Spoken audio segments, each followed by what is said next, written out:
Don't be afraid of those who want to kill your body. They cannot touch your soul. Fear only God, who can destroy both soul and body in hell. What's the price of 2 sparrows? 1 copper coin? But not a single sparrow can fall to the ground without your Father knowing it. The very hairs on your head are all numbered.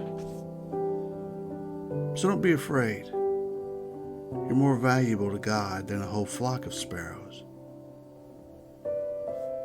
Everyone who acknowledges me publicly here on earth, I will also acknowledge before my Father in heaven.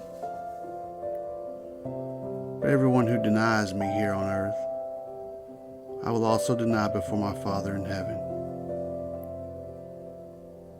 Don't imagine that I came to bring peace to the earth. I came not to bring peace, but a sword.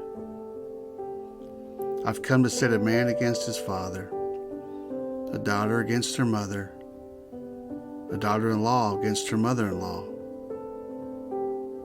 Your enemies will be right in your own household.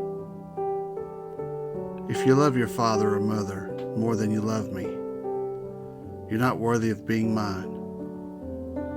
Or if you love your son or daughter more than me, you're not worthy of being mine. If you refuse to take up your cross and follow me, you're not worthy of being mine. If you cling to your life, you will lose it. But if you give up your life for me, you will find it. Anyone who receives you receives me, and anyone who receives me receives the Father who sent me. If you receive a prophet as one who speaks for God, you'll be given the same reward as a prophet. And if you receive righteous people because of their righteousness, you'll be given a reward like theirs. And if you give even a cup of cold water to one of the least of my followers, you will surely be rewarded. Now when Jesus had finished giving these instructions to his 12 disciples, he went out to teach and preach in towns throughout the region. John the Baptist, who was in prison, heard about all the things the Messiah was doing. So he sent his disciples to ask Jesus, "Are you the Messiah we've been expecting? Or should we keep looking for someone else?" Jesus told them, "Go back to John and tell him what you've heard and seen. The blind see, the lame walk, those with leprosy are cured, the deaf hear, the dead are raised to life, and the good news is being preached to the poor." And he added, "God blesses those who do not fall away because of me." As John's disciples were leaving, Jesus began talking about him to the crowds. "What kind of man did you go into the wilderness to see? Was he a weak tree, swayed by every breath of wind? Or were you expecting to see a man dressed in expensive clothes? No. People with expensive clothes live in palaces. Were you looking for a prophet? Yes, and he's more than a prophet. John is the man to whom the scriptures refer when they say, 'Look, I'm sending my messenger ahead of you, and he will prepare your way before you.' I tell you the truth, of all who've ever lived, none is greater than John the Baptist. Yet even the least person in the kingdom of heaven is greater than he is. And from the time John the Baptist began preaching until now, the kingdom of heaven has been forcefully advancing, and violent people are attacking it. For before John came, all the prophets and the law of Moses looked forward to this present time. And if you're willing to accept what I say, he is Elijah, the one the prophets said would come.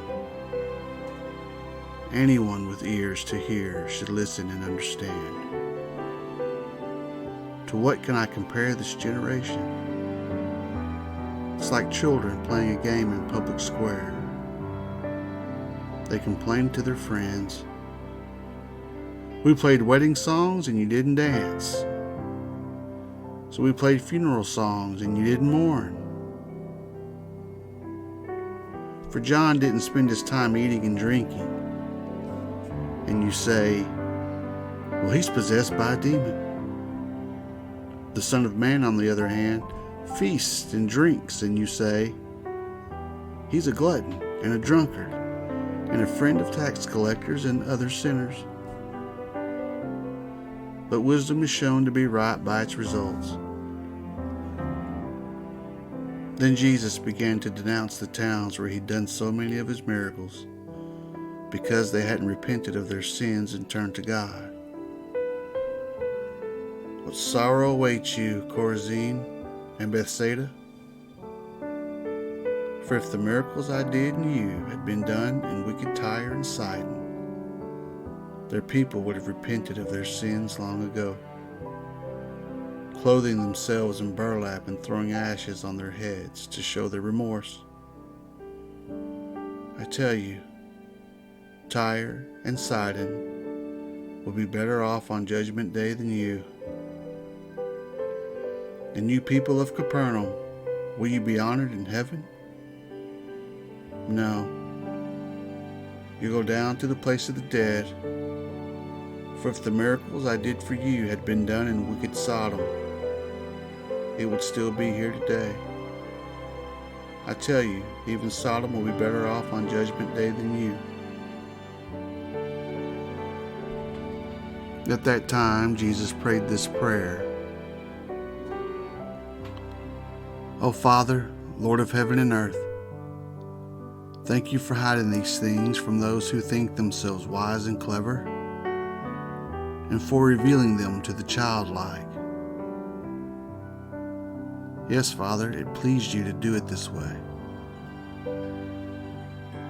My Father has entrusted everything to me.